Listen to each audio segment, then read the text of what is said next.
It doesn't make sense in my book, because what are you going to do in the meantime? Like tomorrow morning, we're 100% dependent right now in Quebec of oil and gas coming from outside. Okay, and so if you know, and we saw what's happening in Western Europe right now, because they were dependent of gas coming from Russia, and we see how it's a huge problem not to be autonomous in terms of energy. So are you proposing, and the parties are always good. Currently in Quebec, all the parties, all the other political parties, they have goals, and they're promising that they're going to cut our gas emission by 37.5%, 45%, 55%. It's like an auction to know which one is going to have the highest percentage of cutting gas emission. But when you look at it, no one's ready to tell you how they're going to do that. How many factories are they going to shut down? How many million people are going to say they can't drive their cars anymore?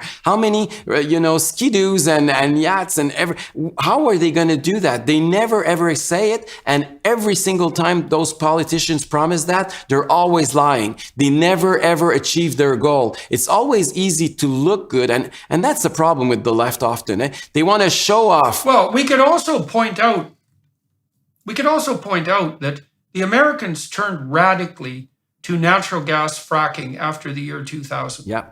And let's just outline the consequences of that. So the first bloody consequence was that they cut their carbon dioxide output by 15%. And that was not something that any environmentalists predicted and certainly would have opposed. But it turned out to be the case that while the Americans essentially made themselves not only energy self-sufficient, but capable of then becoming one of the world's biggest potential exporters of fossil fuel products, they did it in a manner that simultaneously reduced the carbon load. Absolutely. And so I look at policies like Trudeau's policy and I think, okay, so what the hell's the goal here exactly?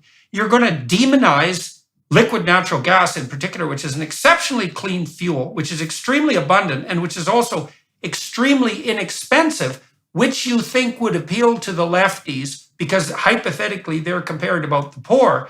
And instead of noticing that and touting liquid natural gas as a replacement for coal and for wood, which of course the Germans are madly gathering at the moment to the point of driving firewood into shortage, instead of pointing out that that's a legitimate, clean, and accessible alternative that's also cheap compared to, say, coal in China or coal in Europe for that matter, the notion seems to be, no, we have to do something that we can't do in an impossible manner and create panic and economic havoc while doing it to pretend to do something on the environmental front that absolutely will not happen at all.